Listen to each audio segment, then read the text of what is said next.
السلام علیکم۔ ناول والعصر، قسط نمبر 24۔ ابن سلیمان۔ اے شوریدہ سر دیوانے، سن رکھ، محض ایڑیاں رگڑنے سے زمزم جاری نہیں ہوتے، قلب دہشت چیر کر جل تھل کرتی ہے وہ تڑپ، وہ بے قراری کہ جو نفس کے آگے جبیں سائی سے نہیں بلکہ اطاعت کے بطن سے جنم لیتی ہے۔ شب سیاہ ہے ایک ایسا راز سربستہ جو کوتاہ فہم پر کھل نہیں سکتا، ہاں مگر منکشف ہوتا ہے اس پر جس کا قلب روشنی ہو۔ کتب کے درمیان سے معاً نمودار ہونے والی یہ اکڑی اکڑی سیاہ جلد والی ڈائری سید صاحب کی تھی، جسے کھولنے پر وہاں 1998 دکھائی دیتا تھا۔ وہ واقف تھا کہ انہیں ڈھاکہ میں روزانہ کی بنیاد پر ڈائری میں کچھ نہ کچھ لکھتے رہنے کی عادت تھی۔ رونما ہونے والا کوئی اہم عالمی واقعہ، سانحہ یا پھر خاندان میں منعقد کسی تقریب، خوشی غمی کی تاریخ، یہ نہیں تو کوئی شعر، اقتباس یا اپنے گران قدر خیالات، باقی دیگر کا تو پتہ نہیں کہ کہاں تھی۔ ہاں مگر یہ ڈائری آخری سفر میں ان کے ہمراہ یہاں آئی تھی اور یہیں رہ گئی، جسے اس نے کسی متبرک شے کی مانند اپنے پاس سنبھال لیا۔ اس طرف کسی کا دھیان یوں نہ جا سکا کہ ان کے دھیان لگانے کو اور بھی بہت کچھ چھوڑ گئے تھے۔ ذہن کے پردے پر ایک تصویر سی بن رہی تھی۔ 1.5 سال بعد بالآخر ڈاکٹر نے اسے بیساکھی کے سہارے گرید میں تھوڑا بہت چلنے کی اجازت دے دی تھی، اور وہ لمحہ کہ جب اس نے اپنے طور پر بیساکھی کے سہارے پہلا قدم اٹھایا، اس احساس کو لفظوں میں بھلا وہ کیوں کر بیاں کر سکتا تھا کہ نہ جانے بے بسی تھی، رنج، یا دوبارہ اپنے قدم پر کھڑے ہو جانے کی مسرت بہر کیف۔ اس رات وہ جگجیت کی کوئی غزل سنتے ہوئے اسی ڈائری کی برگردانی میں منہمک تھا کہ تبھی اسے شدید پیاس محسوس ہوئی۔ سو ڈائری ایک طرف رکھ کر اس نے سائڈ ٹیبل پر رکھا پانی کا جگ دیکھا، خالی تھا۔ تب کچھ سوچ کر وہ سائڈ ٹیبل کے ساتھ دھری بیساکھی قریب کر کے اس کے سہارے اٹھا اور بہت آہستگی سے دھیرے دھیرے قدم اٹھاتا کمرے سے باہر لاؤنج میں داخل ہوا۔ وہاں کی بتی حسب معمول بند تھی، محض 0 پاور کا نیلا بلب روشن تھا۔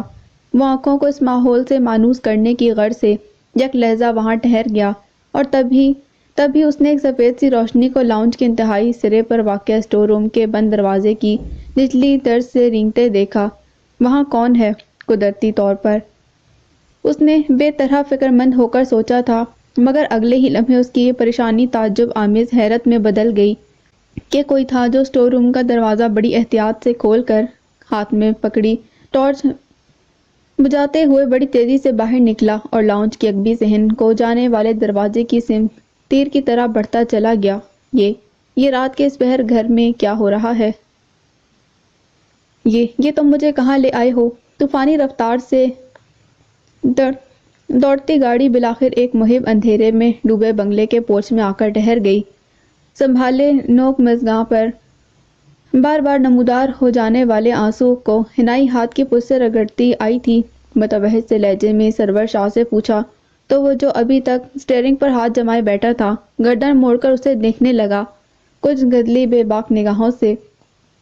بتاؤ۔ ورا کا دم اسے یوں اپنی جانب دیکھتا پا کر سینے میں ڈھکنے لگا۔ یہ کون سی جگہ ہے؟ کوکاک۔ اس بار سرور شاہ دایاں ابرو ذرا سا چڑھا کر رازدارانہ انداز سے سرگوشی سے مشابہ آواز میں بولا تو وہ ایک دم چلا اٹھی۔ کیا کہہ رہے ہو؟ مجھے سہراب کے پاس جانا ہے، نہیں رکنا یہاں۔ رکنا تو یہیں پڑے گا، وہ لطف لینے والے انداز سے مسکرا کر بولا، کیونکہ سہراب کا دیدار تو اب کچھ دن بعد ہی کر سکو گی تم۔ کچھ دن بعد؟ یہ سن کر وحشت سے ورا کی آنکھوں سے پھٹ گئی۔ یہ سن کر وحشت سے ورا کی آنکھیں پھٹ سی گئیں۔ کیا کہہ رہے ہو؟ ٹھیک کہہ رہا ہوں، وہ بولا۔ دیکھو مجھ سے اس طرح ڈرو مت، میں کوئی جن تھوڑی ہوں جو تمہیں کھا جاؤں گا۔ مجھے کچھ نہیں پتا، وہ سرور شاہ کے لہجے سے ٹپکتے گھناؤنے پن کو بری طرح سمجھ کر وہ سرور شاہ کے لہجے سے ٹپکتے گھناؤنے پن کو پوری طرح سمجھ بھی تو نہ سکی تھی، تاہم کوئی احساس تھا جس نے بیدار ہو کر اس کے اندر سرخ بتی جلا دی تھی۔ تبھی خود کو ذرا مضبوط کرتے ہوئے بولی، میری بات کراؤ سہراب سے۔ میں نے بتایا نا کہ ابھی اس سے رابطہ ممکن نہیں، وہ یک بیک بدلحاظ سا ہو کر بولا۔ اترو گاڑی سے۔ نہیں اتروں گی، چونکہ آج تک اسی سے کسی مرد نے اس لہجے میں بات نہ کی تھی، سو وہ اس امر سے ناواقف تھی کہ ایسے لہجوں کے جواب میں صرف تعمیل قبول ہوتی ہے، حجت نہیں۔ لہٰذا وہ اپنی فطری ہٹ دھرمی سے بولی، نہیں اتروں گی، نہیں اترو گی۔ وہ مکروہ سے انداز میں مسکرایا اس کا انکار سن کر، تب مجبوراً مجھے تمہیں گود میں اٹھا کر اندر لے جانا پڑے گا۔ وہ بہت معنی خیز صفاقی سے گویا ہوا، ورا اس کی بات پر سن ہو گئی۔ یہ ابھی کیا کہا تھا اس نے؟ وہ سہم کر جیسے دل ہی دل میں خود سے استفسار کر رہی تھی۔ مقابل سے یہ سوال کرنے کی سکت وہ خود میں نہ پاتی تھی۔ کن خیالوں میں کھو گئی میڈم؟ وہ پھٹی پھٹی بے یقین نگاہوں سے اسے خود کو مسلسل تکتا پا کر زور سے اس کے سامنے چٹکی بجا کر بولا، پھر لے چلوں تمہیں اٹھا کر؟ نہیں۔ وہ دہل کر گاڑی کے دروازے سے جا لگی، میں خود چلی جاؤں گی۔ بس تو پھر فوراً اترو شاباش، اس نے فتح مندی سے مسکرا کر کہا۔ اس بار ورا نے فی الفور اس کے حکم کی تعمیل کی۔ تب وہ بھی کسی معمول کی طرح پورے اطمینان سے گاڑی سے اترا اور گھبراہٹ زدہ سے انداز میں چار اطراف دیکھتی ورا کو گاڑی کی نسبت بہت مدھم اور محتاط سی آواز میں مخاطب کرتے ہوئے بولا، یہاں کیوں کھڑی ہو گئی ہو؟ چلو اندر۔ اور اس بار ورا بلا حیل و حجت اپنے لمبے فراق سے الجھتی اونچی ایڑی والی سنہری جوتی میں مقعی ٹھنڈے پسینے سے تربتر پاؤں سے جیسے کسی میکانیکی عمل کے تحت اس کی میت میں گھور تاریکی کی سمت بڑھتی جا رہی تھی۔ ہر وہ نظریہ جو انسان کی فطری آزادی پر قدغن لگائے وہ رانگ نمبر ہے۔ آتش کی روانگی کے بعد آج بیزی کا پہلا انفرادی بیان تھا۔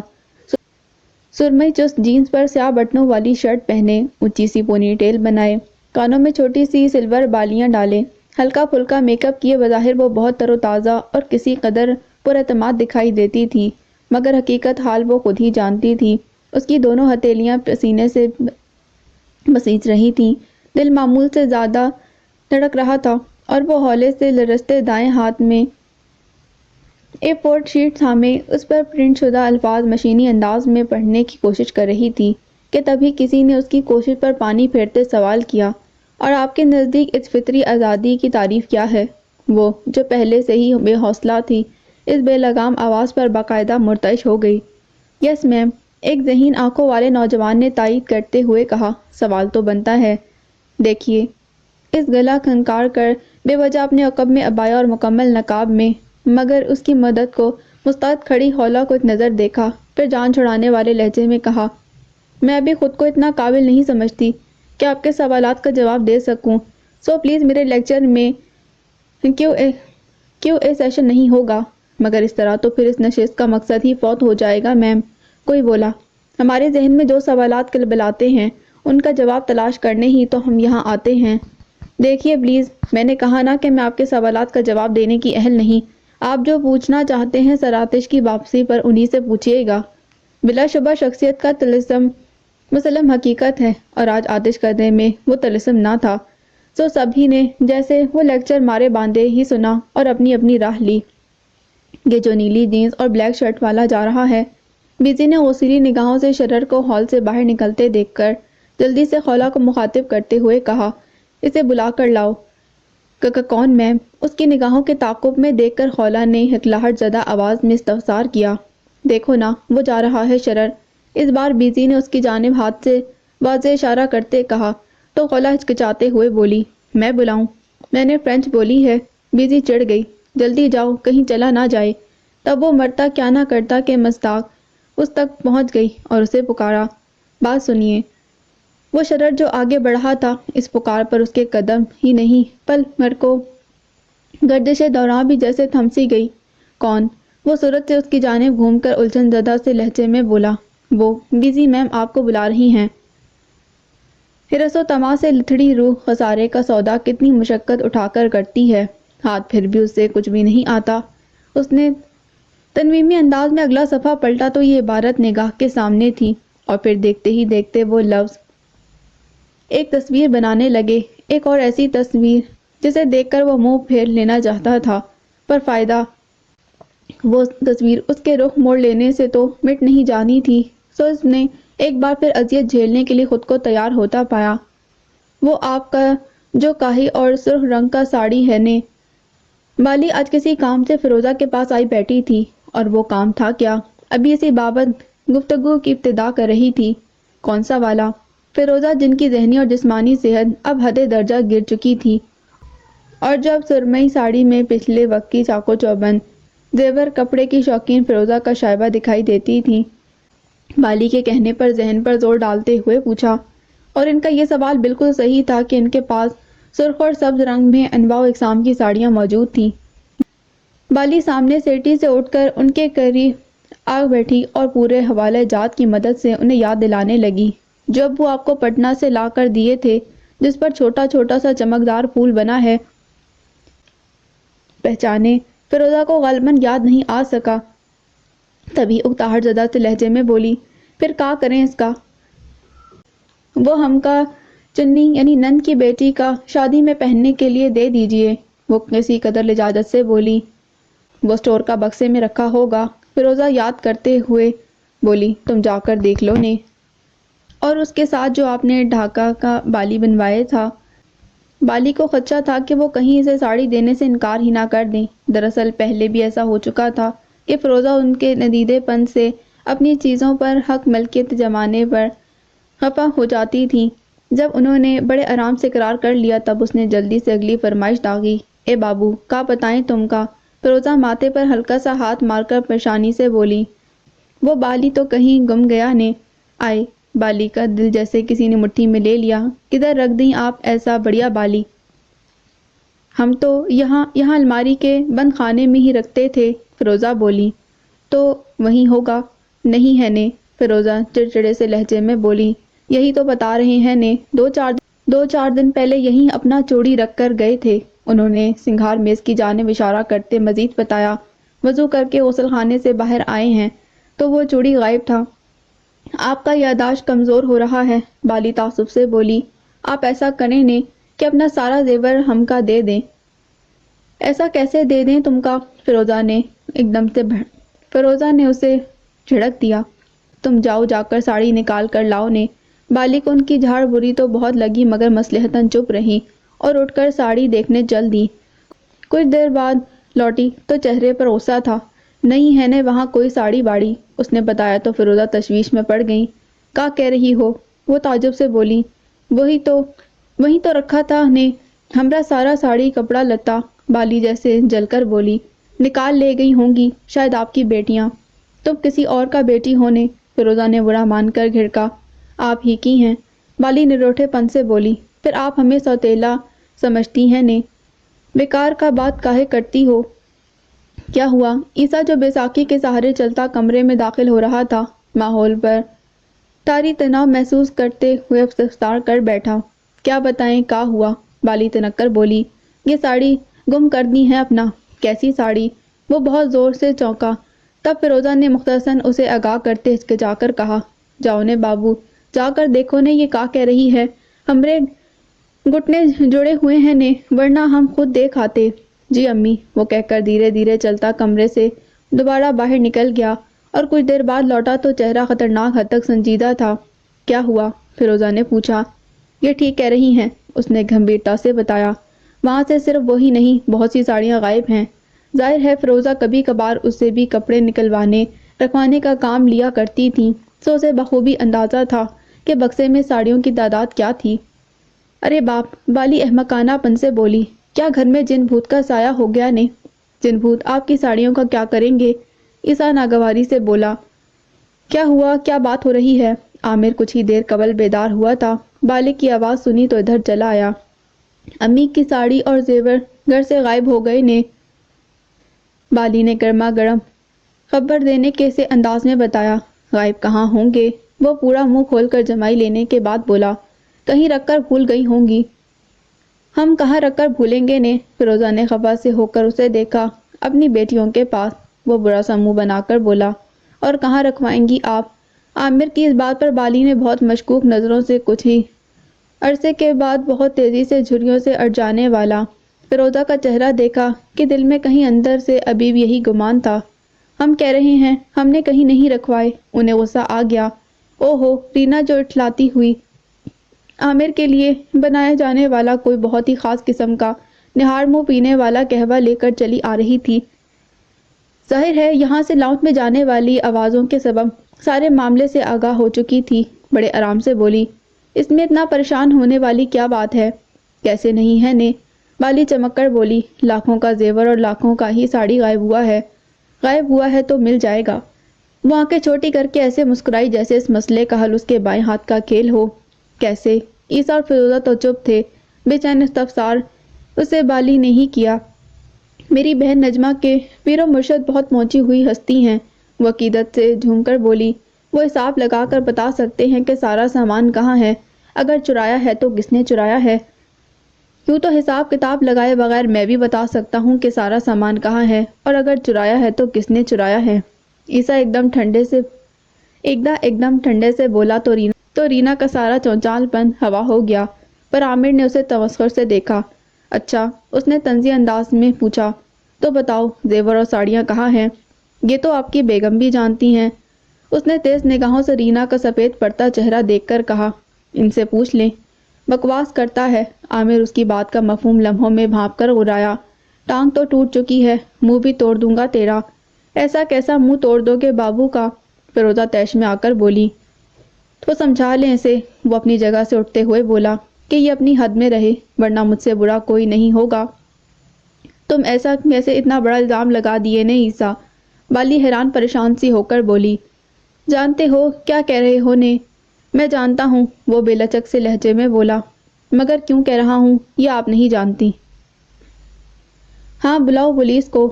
سہراب زمین سے اٹھنے کی کوشش کرتے ہوئے بے خوفی سے بولا، یہ سب گواہ ہیں کہ وہ مجھ سے نہیں تم سے خوفزدہ تھی، اگر کہیں گئی ہے تو تمہاری وجہ سے گئی ہے۔ میری وجہ سے؟ عیسیٰ نے بپھر کر ایک بھرپور تھپڑ اٹھ کر سامنے کھڑے ہو جانے والے سہراب کے گال پر جڑتے شعلہ فشاں لہجے میں کہا۔ تو دھمکا رہا تھا اسے کہ اس کی ساری چیٹ کالز لیک کر دے گا۔ کیسی چیٹ اور کال اور کون سی کال؟ وہ اس کا الزام یکسر رد کرتے ہوئے بولا، میرا تو اس سے کوئی رابطہ نہیں تھا، کہ تو تم ہو جو پہلے دن سے خود کو بچانے کی خاطر مسلسل مجھ پر الزام تراشی کرتے چلے آ رہے ہو، اور آج تو تم نے حد ہی پار کر دی، یعنی کہ اتنا گھناؤنا الزام۔ بالکل ٹھیک کہہ رہا ہے یہ۔ رینا سہراب کو کمک پہنچانے کی خاطر جلدی سے بولی، یہ سب تمہارا کیا دھڑا ہے جو اس وقت ہم سب بھگت رہے ہیں۔ بتاؤ ذرا، نکاح کرنے آئے تھے، یہاں دلہن ہی بھاگ گئی۔ نہیں بھاگی، اس نے غائب کیا ہے۔ غراتا ہوا عیسیٰ ایک بار پھر اس پر پل پڑا۔ آئے ہائے، کوئی تو روکو۔ سہراب اب صرف اپنا بچاؤ کر رہا تھا، جواباً عیسیٰ پر ہاتھ نہیں اٹھایا تھا۔ اور ہاتھ کیوں نہیں اٹھایا تھا؟ اس نکتے پر کسی کا دھیان نہیں گیا تھا، اور جاتا بھی کیونکہ فی الوقت سبھی برا کی گمشدگی کے سبب سب متفکر اور مضطرب سے تھے۔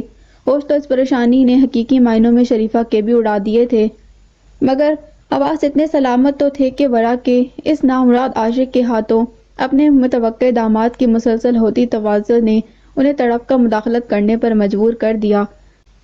تو وہ بوکھلاہٹ زدہ لہجے میں دم بخود سے کھڑے مرد حضرات کو مخاطب کرتے ہوئے بولی، یہ تو مار ڈالے گا بیچارے بچے کو، بس کرو غنڈہ گردی۔ شریفہ کی آواز پر مفتاح اسے روکنے کو آگے بڑھا تو تھا، مگر عیسیٰ پر تو اس وقت جیسے کوئی جنون سا سوار تھا، سو اس نے مفتاح کو ایک زوردار دھکا دے کر پرے کیا اور نزدیک پڑی کرسی اٹھا کر سہراب کے سر پر مارنا ہی چاہتا تھا کہ سبھی کی طرح روتی ہوئی نغمی نے اسے پشت سے تھام لیا۔ رک جاؤ عیسیٰ، ٹھہر جاؤ۔ ارے ہمرا نہیں تو ہمری مری ہوئی ماں کا ہی خیال کر لو نے، بالی بولی تھی۔ اس نے عیسیٰ کو جہاں کی تہاں ساکت کر دیا۔ اماں بیگم، اور عین اسی وقت عارفہ کی دلخراش چیخ نے واضح کر دیا کہ گوشہ عافیت سے آج ایک نہیں بلکہ دو ارواح نے ناطہ توڑ لیا تھا۔ ایک تو میں پہلے ہی اتنی مشکل سے آج لیکچر کے لیے خود کو تیار کر پائی تھی، اس پر تم نے مجھ سے سوال کر کے میری مشکل مزید بڑھا دی۔ شرر اس کے بلاوے پر کسی خیال سے دامن چھڑاتے ہوئے اس تک چلا آیا تھا۔ سارا ہال خالی ہو چکا تھا، صرف وہ اپنی ویل چیئر پر، جبکہ شرر پوڈیم کے ساتھ دھری چھوٹی میز پر ٹکا بیٹھا تھا۔ تو کیا ضرورت تھی خود کو اس مشکل میں ڈالنے کی؟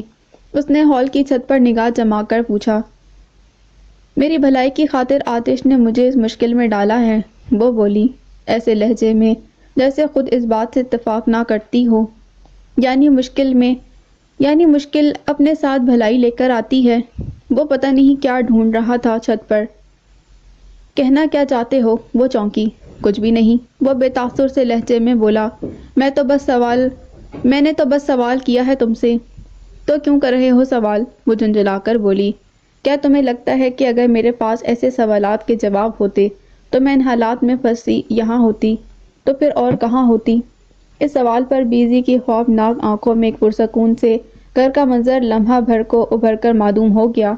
کیا سوچنے لگی؟ کچھ نہیں، وہ اداس ہو گئی۔ بتانا نہیں چاہتی، وہ سمجھ گیا۔ ہم کوئی اور بات نہیں کر سکتے؟ وہ چڑ گئی۔ ہم کوئی اور بات ہی کر رہے تھے، اس نے تیوری چڑھا کر جتایا۔ ہاں تو بس وہی بات کرو، وہ برا مان کر بولی۔ اور پلیز نیکسٹ لیکچر میں تم مجھ سے کوئی سوال نہیں کرو گے۔ میں نہیں کروں گا، پر لوگ تو کریں گے، اس نے آگاہ کیا۔ میں سب کو منع تو کر چکی ہوں۔ وہ پریشان ہو گئی۔ وہ باز نہیں آئیں گے کہ کرنے یہی آتے ہیں، وہ گمبھیرتا سے بولا۔ جواب نہ ملنے پر ان کا اعتماد آتش کی بہترین اسٹوڈنٹ پر سے اٹھنے لگا تھا۔ وہ بددل ہو جائیں گے۔ پھر اب کیا کیا جائے؟ کیا تو وہ ٹھیک ہی رہا تھا، اس نہج پر تو اس نے سوچا ہی نہیں تھا۔ سو فکر مندی سے پوچھا، تم چاہو تو میں تمہاری مدد کر سکتا ہوں۔ آنکھ سے گرنے والا ہر پانی اشک نہیں ہوتا، پر اس کا اصل پہچان پانا بڑے تجربے کی دین ہے۔ کیسا کھرا سچ لکھا تھا اس صفحے پر، جسے پڑھ کر وہ سنجیدگی سے بے اختیار مسکرا دیا۔ دشواری تو یہی تھی کہ اسے آنسوؤں کا ہر رنگ بخوبی سمجھ میں تو آتا تھا، پر یہ صلاحیت اسے حاصل نہ ہو سکی تھی کہ وہ کسی اور کو بھی سمجھا سکے۔ ہائے اللہ، اتنا گھٹیا الزام! عیسیٰ نے چونکہ صاف طور پر اسے اسٹور سے نکلتے نہیں دیکھا تھا، مگر شک بہرحال مضبوط تھا، سو بہت محتاط الفاظ میں اس نے رات اسٹور سے نکل کر اگبی سے ہند کی جانب جانے والے کسی حوالے کا ذکر کیا تھا اور بس۔ چور کی داڑھی میں تنکا کے مصداق رینا نے رو رو کر آسمان سر پر اٹھا لیا۔ میں کوئی گرے پڑے خاندان کی ہوں، میں نے کبھی زیور کپڑے نہیں دیکھے جو میں اپنے ہی گھر میں چوری کرتی پھروں گی۔ ارے نہیں دلہن، فیروزہ کو اس کی اس بری طرح رونے نے شرمندہ کر دیا۔ تم کا چوری کرنے کا ضرورت ہی کا ہے نے، تم چاہو تو مانگ سکتی ہو۔ مگر میں نے مانگا کبھی؟ وہ سسک کر بولی۔ ایسی ندیدی نہیں ہوں میں۔ اپنا دل کیوں خراب کرتی ہو؟ آنکھوں میں حد درجہ سنجیدگی لیے کھڑے عیسیٰ کو باقاعدہ تادیبی انداز سے گھور کر بالی رینا کی دل جوئی کی خاطر بولی۔ تم تو اتنا اچھی ہو کہ ہم تو اپنا سسرال بھی تمہاری تعریف کرتے پھرتے ہیں۔ ایک ہمراہ بڑا بھابھی ہیں جو اپنے دولہا کو لے کر یہاں سے چمپٹ ہو گئی کہ تو تم ہی ہو جس کا دم سے ہمراہ میں کا آباد ہے۔ بیمار ساس کا بھی خوب خدمت کی ہو اور ٹانگ ٹوٹے دیور کا بھی۔ ہم تم کا نہیں جانتے ہیں کا؟ جانتے ہیں تو کیا ہوا؟ بالی اپنے حق میں کی جانے والی تحسین آمیز الفاظ پر مبنی تقریر سن کر کچھ مطمئن ہوئی تو ضرور، مگر لہجے سے دل گرفتگی اور تعصب جانے نہ دیا۔ پھر بھی اتنا بڑا الزام تو اس نے لگا دیا نا مجھ پر۔ تو تم پر الزام کہاں لگایا دلہن؟ فیروزہ نے عیسیٰ کا سنجیدہ چہرہ دیکھ کر اب کی بار اس کا دفاع کرتے ہوئے کہا۔ وہ کسی اور کی بات کیا ہے نے کہ اس رات کو کسی نے اسٹور سے نکلتے دیکھ لیا۔ گھر میں تم ہی لوگ رہتے ہو، اب تم لوگ سے تو نہ پوچھے گا نے، تم لوگ سے تو نہیں پوچھے گا۔ ہمیشہ کی طرح اس فسادی کی بے جا طرفداری مت کریں امی۔ عامر جو اتنی دیر سے سر نیچے کیے بائیں ہاتھ کا مکہ سا بنا کر ہوٹوں پر رکھ کے خدا جانے کس سوچ میں گم تھا، فیروزہ کی اس بات پر ایک جھٹکے سے اٹھتے ہوئے بولا۔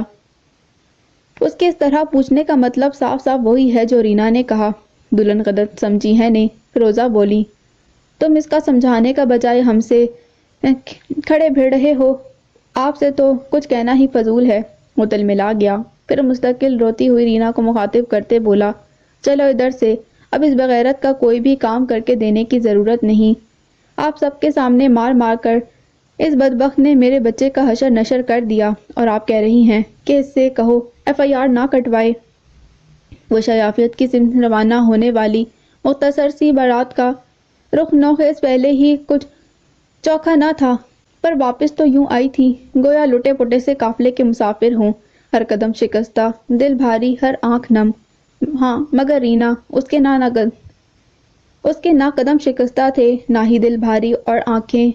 دل میں تسکین حاصل کر لینے کا نشہ چمک رہا تھا۔ سہراب کو عامر مرہم پٹی کروانے کی غرض سے اسپتال لے گیا تھا، وہاں سے لوٹے تو نغمی، شونا اور بالی یہیں تھیں، جبکہ شانی کو اس کے شوہر نامدار اپنی تنگ پیشانی پر 1000 بڑھ لالے گوشہ عافیت سے ہی گھٹ جا چکے تھے۔ شونا کو سہراب کی طرف سے خدشہ تھا کہ کہیں عیسیٰ کے خلاف FIR نہ کٹوا دے، چنانچہ انہوں نے رینا سے بات کی، جس پر وہ آگ بگولا ہو کر بولے گئی۔ تب نغمی نے گہری نگاہ ادے درجہ شرافت سے مرہم پٹی کروائے بیٹھے سہراب پر ڈالی اور گمبھیرتا سے بولی، پر اسے سہراب پر شک کیوں ہوا؟ یہ بھی تو پتہ چلنا چاہیے۔ کیا پتہ چلنا چاہیے؟ اس بار عامر بھڑک کر بولا، کیا تم سب نہیں جانتے اسے میرے سسرالیوں سے خدا واسطے کا بیر ہے؟ تو اور کیا؟ رینا نے پھپک کر رونے کی کوشش کرتے ہوئے کہا، کیسے کیسے الزام لگاتا رہا ہے وہ میرے گھر والوں پر، اور اب اسے بھی چین نہیں۔ بات تو تمہارا ٹھیک ہے نے، بالی گردن ہلا کر بولی۔ وہ ہمیشہ کی طرح فوراً ہی عامر اور رینا سے متفق ہو گئی تھی۔ بات اگر ٹھیک ہے، رینا اس کے ہاں میں ہاں ملانے پر مزید تنتناہٹ سے بولی، تب FIR بھی ضرور کٹے گی۔ نہیں خالہ، دفتن سہراب بہت متانت سے لب کشا ہوا، میں کوئی FIR نہیں کٹوانا چاہتا۔ ارے، رینا نے اسے گھور کر کہا، کیوں نہیں کٹوانا چاہتے؟ تمہیں کسی سے ڈرنے کی ضرورت نہیں سمجھے، بات ڈرنے کی نہیں۔ وہ جملہ حاضرین پر ایک طائرہ نگاہ ڈال کر بولا، عزت کی ہے، ہم غیرت کے نام پر مر مٹ جاتے ہیں، اور میری غیرت کو یہ گوارا نہیں کہ اپنی خالہ کے دیور کو تھانے کچہری میں گھسیٹوں۔ اگر اسے خاندان کی عزت کا احساس نہیں تو مجھے تو ہے۔ دیکھ لیا آپ لوگوں نے؟ رینا تفاخر سے سہراب کو دیکھ کر انہیں شرمندہ کرنے والے لہجے میں بولی، یہ ہوتے ہیں خاندانی اوصاف، اور آپ کا بھائی جو بڑا خاندانی بنا پھرتا ہے، معاف کیجیے گا، ہمیشہ اس نے خاندان کی ناک کٹوانے والے کام کیے ہیں۔ امی بگاڑ کر خود تو چلی گئیں۔ عامر حقارت سے بولے، اب یہ بلا ہم سب کے سر پر چڑھ کر ناچ رہی ہے۔ وہ دونوں بڑھ چڑھ کر اپنے من پسند موقفوں پر بول رہے تھے اور ان کے سر جھکتے جا رہے تھے۔ واقعی عیسیٰ نے ہمیشہ خاندان کو شرمندہ کرنے والے ہی تو کام کیے ہیں۔ یہ کام چوری کا اچھا طریقہ ہے کہ کام بگاڑ کر دو تاکہ آئندہ کوئی کام کرنے کا کہہ ہی نہ سکے۔ رضیہ چولہے پر چڑھی دیگچی کا ڈھکن ہٹا کر دیکھنے کے بعد زور سے اسے پٹکتے ہوئے بھنائی، کیا ہوا؟ خولہ، جس کے حواس تاحال بے قابو تھے، اس وقت سر جھکا کر یوں پیاز کاٹنے میں منہمک تھی گویا ساری دنیا میں اسے بس یہی ایک کام ہو۔ وہ رضیہ کی تیش زدہ آواز پر بے طرح چونک کر سر اٹھاتے ہوئے بولی، خدا کر دیکھ کیا ہوا؟ رضیہ پھاڑ کھانے والے لہجے میں بولی۔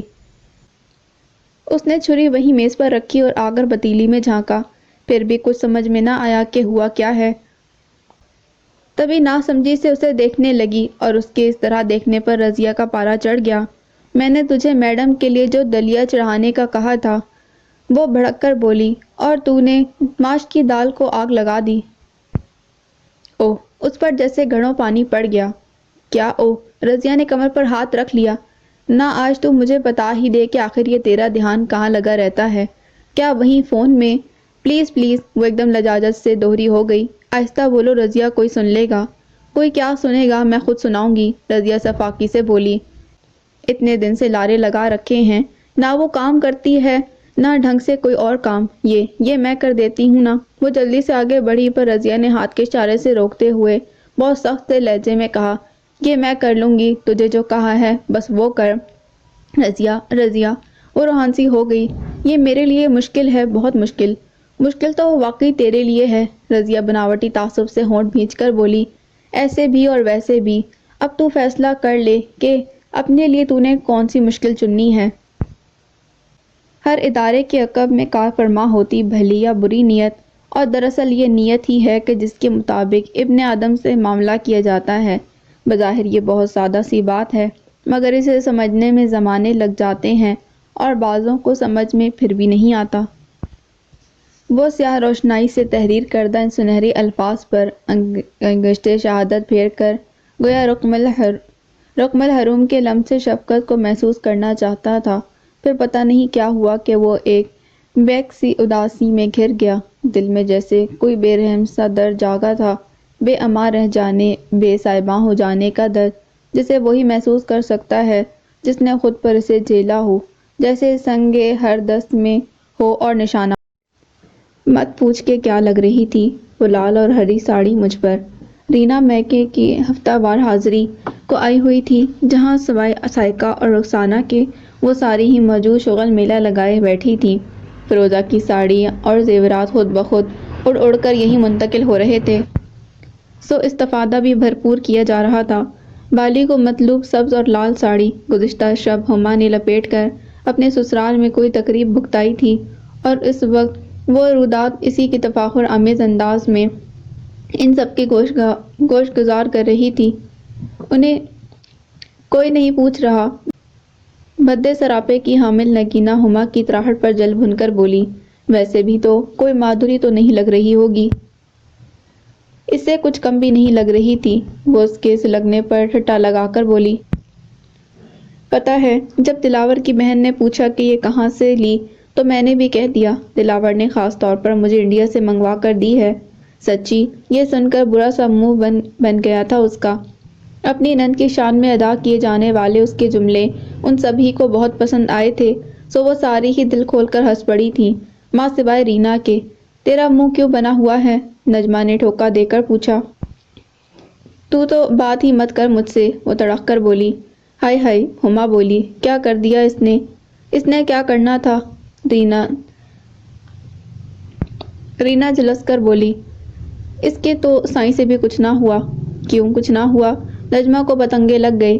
انہی کے عمل سے تو ایکسیڈنٹ ہوا تھا اس مردود کا، نہ کرواتے تو بہتر تھا۔ وہ ہاتھ جوڑ کر ماتھے پر لگاتے ہوئے غصیلے لہجے میں بولی، اس کے بعد سے تو وہ گھر میں ہی پڑا ہوا ہے، اور گھر میں بیٹھے بیٹھے اسے مجھ پر نظر رکھنے کے علاوہ اور کوئی کام نہیں۔ وہ والی نظر؟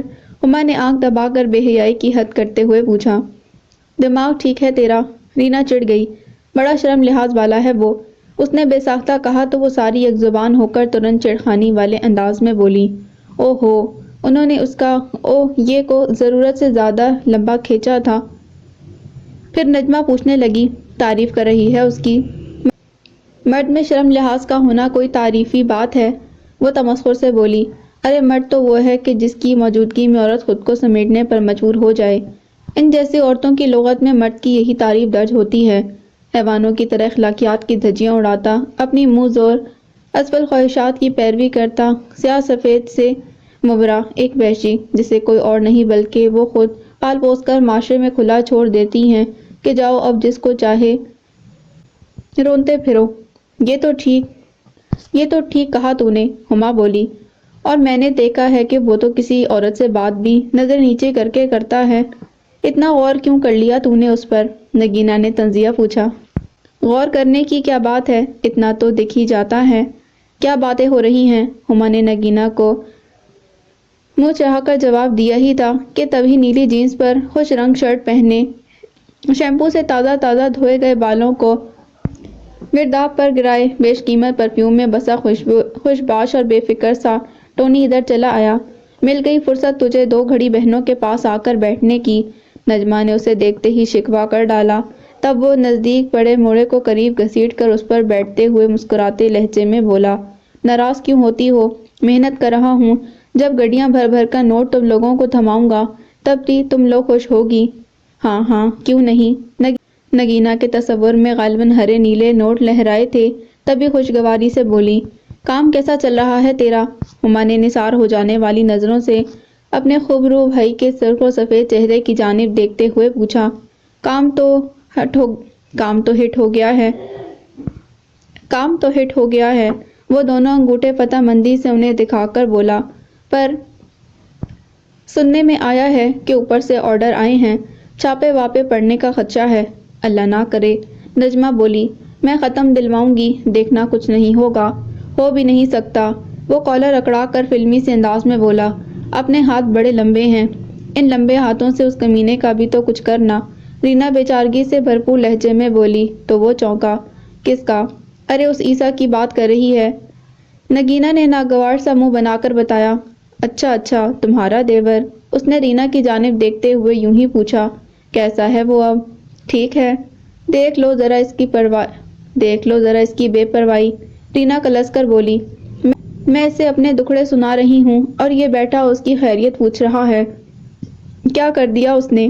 اس کے استفسار پر جب رینا نے اسے تفصیل بتائی تو دفتن کچھ جذباتی سا ہو گیا۔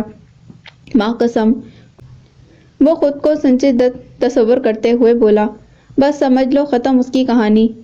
کیا کرے گا تو؟ رینا کا چہرہ فرط انبساط سے تمتما اٹھا۔ اپنا بزنس پارٹنر ہے نا شوبی، وہ پراسرار سے لہجے میں بتانے لگا۔ وہ ایسے کارناموں کا ماہر ہے، اسے کہہ کر طبیعت صاف کرواؤں گا سالے کی۔ سچ کہہ رہا ہے۔ رینا کو بڑا حوصلہ ہوا، گو کہ یہ اس مصیبت کا کوئی مستقل حل تو نہیں تھا، مگر چلو جلتے بڑھتے دل کو کچھ تو قرار ملتا۔ ماں قسم، وہ لہک کر بولا، اپن پہلے کبھی جھوٹ بولا ہے کیا؟ میں نے ایک بار پھر آپ سے پوچھا تھا نا سر کہ آپ کا نام آپ کے والدین نے عیسیٰ کیوں رکھا؟ بادلوں کے تیور آج کوئی اور ہی کہانی سنا رہے تھے، پر وہ ان کے دل دہلا دینے والی گھن گرج سے یکسر بے نیاز گوشہ یافیت سے نکل کر پیادہ ہی کہیں چل پڑا تھا۔ اسے فی الوقت کسی شے کا ہوش نہیں تھا، ہاں مگر اس کا جس کا نام اب سے کچھ دیر بعد اس کے نام کے ساتھ جڑنا تھا، اور وہ نام اس سات مبارک کی آمد سے قبل ہی کہیں بے نشاں ہو گیا تھا۔ میں بتاؤں کیوں رکھا ہوگا؟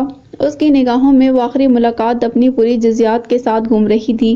اس روز وہ گلابی یا شاید کامنی پیراہن میں ملبوس تھی۔ ہاں اس روز ہی تو اس نے بغور دیکھا تھا کہ اس کی سبزی مائل نیلگوں آنکھوں پر سایہ فگن گنہری پلکیں لرزتی ہوئی کس قدر دل فریب لگتی ہیں، اور وہ خلاف عادت جھجک کر ہم کلام ہوتی ہوئی وہ مورت کے جسے اجنتا کی مورتی کو خود کو تراشنے والے تیشے سے خود اپنا آپ ریزہ ریزہ کر ڈالے۔ سر آپ میری بات سن رہے ہیں نا؟ وہ اس کے خود میں کھو جانے کو غالباً اس کی بے توجہی محمول کر بیٹھی تھی، تبھی دوپٹے کا پلو انگشت شہادت سے لپیٹتے ہوئے اسے متوجہ کرنے کی غرض سے بولی۔ وہ چونکا تھا، پھر اپنی نگاہ کو لگام ڈال کر سنجیدگی سے بولا، تم کہتی رہو میں سن رہا ہوں۔ سر آپ کا نام عیسیٰ ہے اور عیسیٰ کا وصف مسیحائی ہے۔ وہ اس کے منہ سے اس قدر بامعنی جملہ سن کر کچھ اور غور سے اس کی بات سننے لگا۔ وہ کہہ رہی تھی کہ اللہ نے شاید آپ کو میری مدد کے لیے یہاں بھیجا تھا۔ میں ہی سمجھ نہ سکی، کیسی مدد؟ وہ چوکنا سا ہو کر بولا۔ سر وہ بولی، ایک سچ اس روز آپ نے مجھے بتایا تھا، اور ایک میں آج آپ کو بتانا چاہتی ہوں۔ وہ سہراب بالکل ویسا ہی ہے مجھے کہ آپ نے جسے اس کے بارے میں بتایا تھا۔ آپ نہیں، وہ مجھے ہراساں کرتا رہا ہے۔ وہ مجھے فون پر بات کرنے کے لیے، ملنے کے لیے بلیک میل کرتا ہے۔ میں بہت اذیت میں ہوں سر، میں مر جاؤں گی۔ وہ بلک بلک کر رو دی کہ اس پورے جملے کی آخری بات تو بہرحال سچ ہی تھی۔ جانتا تھا، یہ سن کر اس کی کنپٹی کی رگیں کھچ گئی تھیں۔ میں جانتا تھا کہ وہ ٹریپ کر رہا ہے تمہیں، اس کی پوری ہسٹری سے واقف ہوں میں، اس لیے تمہیں باز رہنے کی تنبیہ بھی کی تھی، مگر اس نے سخت برافروختہ سے لہجے میں کہتے کہتے بات یوں ادھوری چھوڑ دی گویا اسے ملامت کر رہا ہو، پر وہ جیسے تڑپ کر بولی، مگر کیا سر؟ ایسا کچھ بھی نہیں تھا میرے اور اس کے درمیان جیسا کہ آپ سوچ رہے ہیں۔ ہاں مجھ سے یہ غلطی ضرور ہوئی کہ اس کا دیا فون میں نے گھبرا کر اپنے پاس رکھ لیا اور بات بھی شروع کر دی۔ وہ غصے سے بولا، تمہیں اس بات کے بارے میں فوراً گھر والوں کو آگاہ کر دینا چاہیے تھا۔ گھر والے؟ غمزدہ سے انداز میں بولی، اگر میرے گھر والوں کو مجھ پر اتنا ہی یقین ہوتا کہ میں اس مصیبت میں پھنسی ہی کیوں، جنہوں نے اب مجھ پر اعتبار نہیں کیا، وہ تب بھی نہیں کرتے۔ وہ ان الفاظ میں پوشیدہ رنج کا احساس پا گیا تھا، اس درد کو سمجھ سکتا تھا، تبھی اس کی اس بات پر وہ چند ثانیے کے لیے بالکل چپ رہ گیا، مگر مسلسل گویا تھی بظاہر یہاں میرے لیے سب اچھا ہے۔ وہ رنجور سے لہجے میں کہہ رہی تھی، مگر ایک یتیم و اسیر کی حیثیت سے میں نے اس گھر میں کیسی زندگی گزاری ہے، یہ شاید میں آپ کو بتا نہ سکوں۔ میں سمجھ سکتا ہوں، وہ شناسا سی اداسی محسوس کرتے ہوئے بولا، تم پریشان مت ہو، یہ بتاؤ اب کیا چاہتی ہو؟ پہلے میرے چاہنے سے کچھ ہوا ہے جو اب ہوگا، مگر اس پریشانی سے نکلنے کی تدبیر کسی طور تو کرنا ہوگی۔ اس نے کہا، تمہارے گھر والے مجھے تمہارا گنہگار سمجھ رہے ہیں، مجھے الزام دینے کی راہ بھی اسی بدذات نے تمہیں سجائی ہوگی۔ راہ نہیں سجائی تھی، وہ مجرمانہ سے انداز میں سر جھکا کر بولی، دھمکایا تھا کہ وہ میری چیٹ اور کالز گھر والوں کو پہنچا دے گا۔ گھٹیا انسان! عیسیٰ کی رگوں پہ میں لاوا دوڑنے لگا۔ ہاں وہ گھٹیا ہے، وہ ہذیانی انداز میں بولی، وہ کچھ بھی کر سکتا ہے، اور یہاں کوئی میرا یقین نہیں کرے گا۔ یہ لوگ آپ کے انکار پر میری شادی کسی بڈھے یا 2-4 بچوں کے باپ سے کر دیں گے۔ مجھے بچا لیں سر، مجھے اس سہراب سے بچا لیں۔ اور وہ عیسیٰ تھا، اور وہ عیسیٰ تھا، سو اس نے مسیحائی کا ارادہ کر لیا تھا، اور اس ارادے کو عملی جا پہچانے کی صورت صوفی صاحب سے مشورے کے بعد سامنے آئی تھی۔ یہ صورت اس درجہ بگڑ جائے گی اس کا تو اس نے گمان تک نہ کیا تھا۔ موٹی موٹی بوندیں پڑتے ہی ہر طرف تاریکی کا راج ہو گیا۔ وہ تاحال ہر شے سے بے نیاز سڑک پر تیز قدموں سے چلا جا رہا تھا کہ سامنے سے آتی کار نے اسے نزدیک آتے دیکھ کر جلدی سے بریک لگایا تھا۔ ابے او اندھا ہے کیا؟ نہیں، وہ اندھا نہیں تھا، پر کچھ تھا جسے دیکھنے سے وہ چونک گیا تھا، کچھ تھا جسے وہ سمجھنے کی کوشش کر رہا تھا۔ کہتے ہیں اگر آج تمام انسانوں کی یادداشت مٹا دی جائے اور تمام تر علوم کی کتب کو سر بے سے تلف کر دیا جائے تو آج سے 200-300 سال بعد ہر حقیقی علم جیسے علم کیمیا، طبیعیات، نباتات وغیرہ کی کتابیں پھر لکھ لی جائیں گی کہ حقیقت کو کوئی جھٹلا نہیں سکتا۔ حقائق کئی سو سال بعد بھی جوں کے توں رہیں گے، ہاں مگر مذہبی کتابیں وہ کہیں نہیں ہوں گی۔ اولاً تو ان کتابوں کا وجود ہی نہیں ہوگا، اگر ہوا بھی تو ان کا متن آج کی مذہبی کتابوں سے یکسر مختلف ہوگا۔ بیزی آج پہلے دن کی نسبت زیادہ پراعتماد اور اعصابی طور پر پرسکون تھی، سو بڑی ٹھہری ہوئی آواز میں کہتی چلی گئی، میم یہ آپ کیا کہہ رہی ہیں؟ شلوار قمیض میں ملبوس چہرے پر ہلکی ہلکی سی داڑھی لیے وہ جو کوئی بھی تھا جیسے تڑپ کر بولا، دیگر کا تو پتہ نہیں مگر ایک کتاب ایسی بھی ہے جس کا ایک ایک لفظ کئی سو سال گزر جانے کے بعد بھی جوں کا توں موجود ہے اور تا قیامت یوں ہی رہے گا۔ تب بیزی نے اس کے کہنے والے کی جانب کس قدر ناگواری سے دیکھا۔ وہ بنا سوچے سمجھے ایک ایسا جملہ کہہ گئی کہ جس نے یکایک سارے ہال میں بے چینی سی پھیلا دی۔ پھر اس کے بعد تو اس پر سوالات کے ایسے ایسے تیر پھینکے گئے کہ حقیقتاً بوکھلا اٹھی۔ تب اس نے سامنے کی صف میں کرسی پر پشت ٹکائے اپنے مخصوص پرسکون اور مطمئن سے انداز میں بیٹھے شرر کو امداد طلب نگاہوں سے دیکھا اور اسٹیج پر آنے کا خفیف سا اشارہ کیا۔ سو وہ اٹھا اور بے نیازی سے اس تک آیا اور ایک بے حد سنجیدہ سی نگاہ اس کے حواس باختہ چہرے پر ڈالی۔ پھر اس کے بعد اپنا رخ سامنے ہال کی جانب کر کے بہت صاف اور واضح آواز میں کہنا شروع ہوا، دوستو مجھے اس خوش فہمی سے مت نکالیے کہ آپ لوگ تعلیم یافتہ اور روشن خیال ہیں۔ تعلیم یافتہ ہونے اور روشن خیال کا مطلب اپنے عقیدے سے پھرنا نہیں ہوتا شرر صاحب۔ فاروق احمد جو آج یہاں موجود تھا گمبھیرتا سے بولا، اور عقیدہ فہم و فراست سے بالا تر بھی نہیں ہوتا۔ کیا کہنا چاہتے ہیں آپ؟ ابھی تو بس اتنا کہ بیزی جو کہنا چاہتی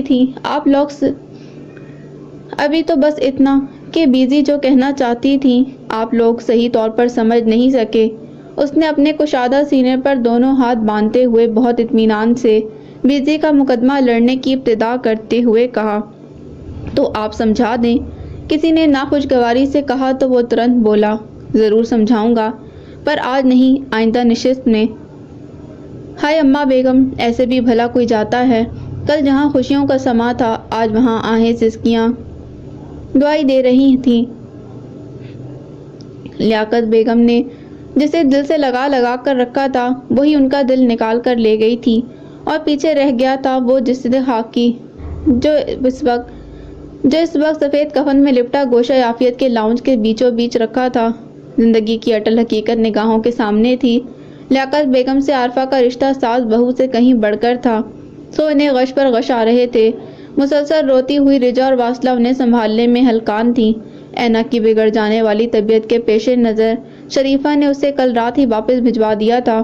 وہ خود اس وقت لیاقت بیگم کے بے جان وجود کے پاس اس قدر خاموش بیٹھی ہوئی تھی گویا بولنا جانتی ہی نہ ہو۔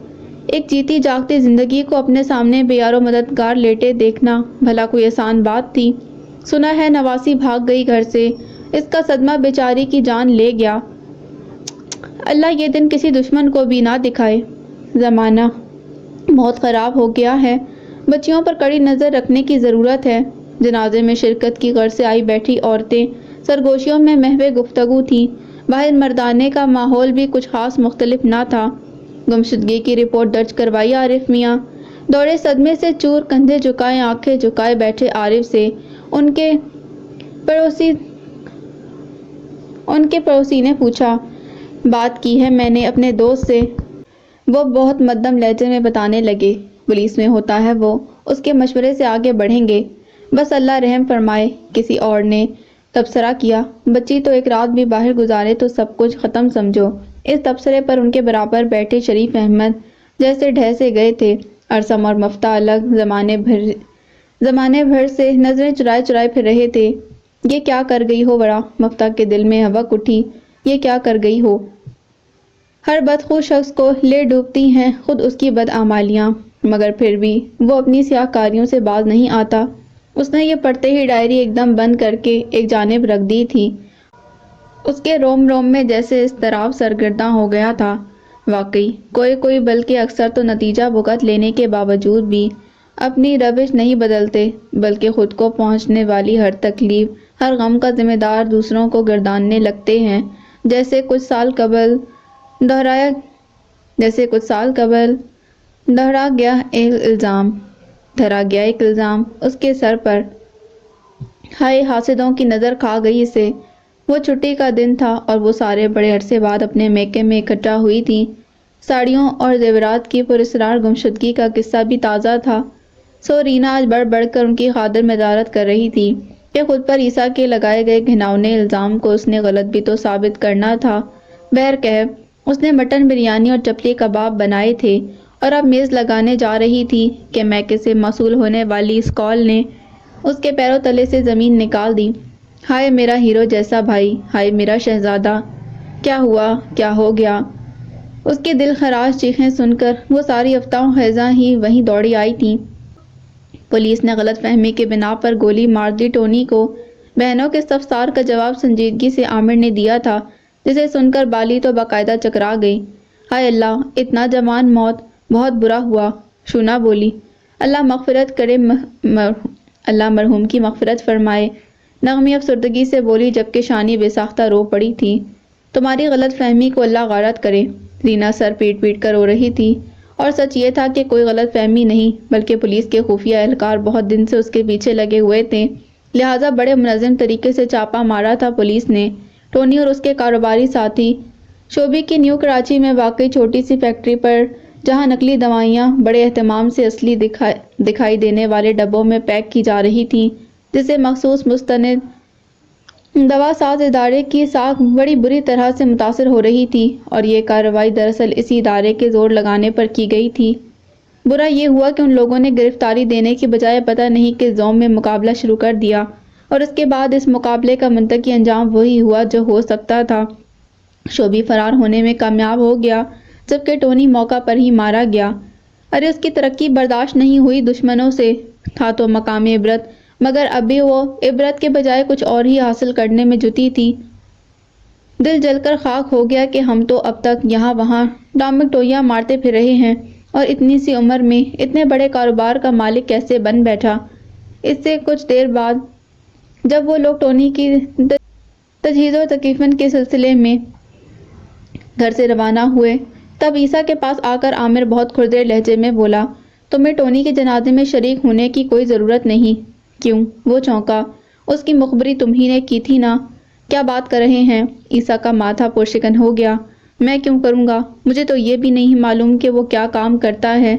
ڈرامے بازی مت کرو، عامر نے دانت پیسے۔ سب جانتا ہوں میں۔ کچھ دن پہلے جب تم سامنے والے چائے کے ڈھابے پر بیٹھے تھے، وہاں ایک آدمی تم سے ٹونی کے بارے میں نہیں پوچھ رہا تھا؟ ہاں پوچھ رہا تھا۔ اسے یاد آ گیا۔ وہ کبھی کبھار گھر سے نکل کر دھیرے دھیرے چلتا سامنے واقع چائے کے ہوٹل پر جا بیٹھتا تھا۔ وہ لمبا تڑنگا خوشگوار طبیعت کا آدمی اسے وہیں ملا تھا۔ کیا پوچھا تھا اس نے؟ عامر نے خونخوار نظروں سے اسے دیکھتے اس لہجے میں استفسار کیا، گویا ٹونی کے مارے جانے میں 100% اس کا ہاتھ ہو۔ باتوں ہی باتوں میں اس نے ٹونی کا ذکر نکال کر بس اس سے میرا رشتہ پوچھا تھا اور کچھ نہیں۔ عیسیٰ نے صاف گوئی سے بولا تو عامر آتش فشاں بن گیا۔ زیادہ ہوشیاری مت کرو عیسیٰ، جانتا ہوں میں تمہیں، بڑا بھائی ہوں تمہارا۔ بڑے بھائی ہیں تو بڑے بھائی بن کر بات کیجیے، عیسیٰ کھردرے لہجے میں بولا، مرحوم کے بہنوئی بن کر نہیں۔ بکواس بند کرو، عامر دھاڑا، اور میں کہہ رہا ہوں تمہیں جنازے میں شریک ہونے کی کوئی ضرورت نہیں۔ ضرورت کا تو پتہ نہیں۔ وہ یاسین زدہ سے انداز میں مسکرایا، اور شاید میں نہیں بھی جاتا، مگر اب ضرور جاؤں گا، کیونکہ میرا اس معاملے سے کچھ لینا دینا نہیں۔ تم سے تو بہت دوستی تھی اس کی۔ لیاقت بیگم کو گوشہ یافیت سے ہی راہ عدم ہوتے آج 12 روز ہو گئے تھے، اور ورا کو گم ہوئے 13 دن۔ مگر تاحال یہاں کچھ بھی معمول پر نہ آ سکا تھا، اور آتا بھی کیوں کہ زلزلے صرف اینٹ گارے سے بنی عمارت کی بنیاد ہی تو نہیں ہلاتے۔ شریف احمد نے اپنے دوست کی صلاح پر ورا کی گمشدگی کی رپورٹ درج کروائی تھی۔ یوں اس کی تلاش شروع ہو چکی تھی، پر اب تک اس کا پتہ نہ مل سکا تھا۔ ایک گہری خاموشی نے گوشہ یافیت کا احاطہ کر رکھا تھا۔ وہ سارے ہی ایک دوسرے کو مخاطب کرنے سے کتراتے پھر رہے تھے، مگر کب تک؟ یہ مغرب کے بعد کا وقت تھا۔ پرشکن لباس اور متورم آنکھوں والی رجا ٹیرس پر کھڑی سامنے افق پر پھیلے سرمئی رنگ کو سیاہ سے شکست کھاتے دیکھ رہی تھی۔ تبھی مفتاح ادھر آ نکلا۔ وہ بہت نامحسوس انداز سے اس کے برابر کھڑا ہو کر سوال کرنے کی خاطر نہیں، بلکہ بس یوں ہی پرسوچ لہجے میں گویا ہوا، کیا اس نے کبھی تم سے کچھ نہیں کہا کہ ان دنوں وہ کیا سوچ رہی تھی؟ رجا کو اس کی آواز نے چونکا دیا، اور ظاہر ہے کہ وہ نام لیے بغیر بھی جانتی تھی کہ وہ کس کی بات پوچھ رہا ہے، سو ایک گہری سی ٹھنڈی سانس لے کر بولی، نہیں۔ پر کیوں رجا؟ وہ بے بسی بھرے لہجے میں بولا۔ آخر وہ خود کو کیوں اس قدر تنہا سمجھنے لگی تھی؟ شاید ہم نے اپنے رویوں سے اسے تنہا کر دیا تھا۔ وہ رک رک کر بولی کہ یہ احساس ندامت اب اسے دن رات کچوکے لگا رہا تھا کہ اگر اس کا برتاؤ ورا سے پہلے ہی کی طرح ہوتا تو شاید ان سب کا اتنا بڑا نقصان نہ ہوا ہوتا۔ شاید وہ اس کی سوچ تک رسائی کر لیتی، شاید وہ اپنے احساسات اس سے بانٹ لیتی، شاید۔ تنہا کس نے کیا تھا اسے رجا؟ وہ بولا، میں تو اس کا ساتھ دینا چاہتا تھا، پر اسے شاید میرا اعتبار نہیں تھا۔ مفتاح کی اس بات پر اس کے دل نے اذیت کا ایک نیا ذائقہ چکھا تھا، تاہم کچھ نہ بولی۔ مگر مفتاح کے اندر بہت شور تھا۔ تبھی وہ کچھ بے قراری سے اسے مخاطب کرتے ہوئے بولا، رجا تم اس طرح چپ کیوں کھڑی ہو؟ کوئی بات کرو نا مجھ سے، ورنہ یہ سوچ سوچ کر میرا دماغ پھٹ جائے گا کہ وہ اس ذلیل آدمی کی وجہ سے کہیں چلی گئی اور ہم کچھ نہ کر سکے۔ مگر تم دیکھنا، میں اس کمینے کو جان سے مار دوں گا۔ نہیں مفتاح نہیں، اس کے عزائم جان کر رجا خوف سے ترنت بولی، تم ایسا کچھ نہیں کرو گے، پولیس اسے تلاش کر رہی ہے نا، انشاءاللہ جلد مل جائے گی وہ۔ جانتا ہوں، ہماری پولیس کتنی ایفیشینٹ ہے، وہ طنزیہ بولا۔ وہ جو کر رہے ہیں کرنے دو، پر اپنے طور پر ہمیں بھی کچھ کرنا چاہیے نا۔ ایسے ہم کیا کر سکتے ہیں مفتاح؟ وہ پستے لہجے میں بولی۔ تم اس کے الماری دراز کپ بورڈ لاکر سب دیکھو، وہ پرسوچ لہجے میں بولا، شاید وہاں سے کوئی کلو مل سکے۔ پولیس کی ٹیم آئی تو تھی اس روز اس کے سامان کی تلاشی لینے، رجا نے گمبھیرتا سے یاد دہانی کروائی۔ وہاں سے تو ایسا کچھ نہیں ملا مفتاح۔ ہاں واقعی، اس کا سارا جوش و خروش ماند پڑ گیا، ملا تو واقعی وہاں سے کچھ بھی نہیں تھا، مگر تم دیکھنا وہاں ایک سونے کی انگوٹھی موجود ہوگی، وہ مجھے واپس لا دو۔ وہی انگوٹھی جو تم نے اسے دی تھی۔ اس کی آنکھوں میں جلن سی ہونے لگی، اور دل میں چبھن، میں نے نہیں، وہ بہت درجہ غمزدہ سے لہجے میں بولا، عباد بھائی نے۔ وہ یہ سن کر پوری کی پوری اس کی طرف گھوم گئی۔ ہاں رجا، وہ شکست خوردہ سے لہجے میں بولا، ورا عباد بھائی کی محبت تھی، مگر موم نے، وہ نہ جانے کس احساس کے تحت اسے تفصیل سے آگاہ کرتا گیا، اور رجا کو لگا اب تعمر وہ خود کو آئینے میں نہ دیکھ پائے گی، اور اس نے بہت سوچ بچار کے بعد اپنے لیے نسبتاً آسان مشکل چننے کا فیصلہ کیا تھا۔ بیزی اس وقت لیکچر میں مصروف تھی، اور اس نے اگلے 2-2.5 گھنٹے وہاں ہال میں مصروف رہنا تھا، سو وہ موقع پا کر کمرے میں چلی آئی، اور احتیاطاً دروازہ بٹن دبا کر مقفل کرتے ہوئے لاکٹ کی تلاش میں بیزی کے سرہانے کی طرف بڑھی کہ وہ اپنا لاکٹ وہیں رکھا کرتی تھی، مگر یہ کیا، لاکٹ تو وہاں نہیں تھا، پھر کہاں ہو سکتا ہے؟ وہ پریشانی سے سوچنے لگی۔ بیزی کا سارا سامان وہیں ترتیب دیتی تھی، سو اس لاکٹ کی وہاں موجودگی کا امکان تو صفر تھا۔ ہاں البتہ جب سے وہ خودکار کرسی استعمال کرنے لگی تھی، ہو نہ ہو اسی میں رکھا ہوگا، لیکن کہیں وہ دراز لاک نہ کر رکھی ہو۔ وہ سوچتی ہوئی سائڈ ٹیبل تک آئی اور ذرا سا جھک کر دراز کا ہینڈل کھینچا۔ دراز مقفل نہیں تھی، سو بڑے آرام سے کھلتی گئی۔ Hair brush, lip gloss, hand lotion, چھوٹا پاؤچ موئسچرائزر، ہم جیک کی امپورٹڈ چیونگ گم، اس میں بہت کچھ رکھا تھا، پر وہ کہیں دکھائی نہ دے رہا تھا جس کی وہ متلاشی تھی۔ کہاں ہے وہ لاکٹ؟ اس نے بے چینی سے سوچتے ہوئے اندر پڑا ایک گلابی پھول دار رومال اٹھایا۔ اس کے ہاتھ سے کوئی بھاری سی چیز ٹھک کی آواز کے ساتھ دراز میں جا گری۔ خولا ٹھٹک کر اپنی جگہ ساکت ہو گئی کہ آنکھوں کو خیرہ کرتے پینڈنٹ والا لاکٹ نگاہ کے سامنے تھا۔ اس نے محسوس کیا جیسے اس کا پورا وجود کسی زلزلے کی زد میں آ گیا ہو۔ یہ غلط ہے، یہ گناہ ہے، کوئی اس کے اندر سے چلایا تھا۔ اس نے لاکٹ اٹھانے کے لیے اپنا رشتہ زدہ ہاتھ آگے بڑھایا۔ یہ گناہ ہے، گناہ ہے، شریعت میں چوری کی سزا ہاتھ سے محروم ہونا ہے۔ اس کے اندر شور بڑھتا جا رہا تھا اور قاتل کی کسی نے بہت طنزیہ انداز میں کہکا لگا کر پوچھا، اور وہ جہاں کی تہاں برف بن گئی۔ اور ٹھک اسی لمحے کسی نے کھٹ سے کمرے کا مقفل دروازہ دوسری طرف سے کھولا تھا۔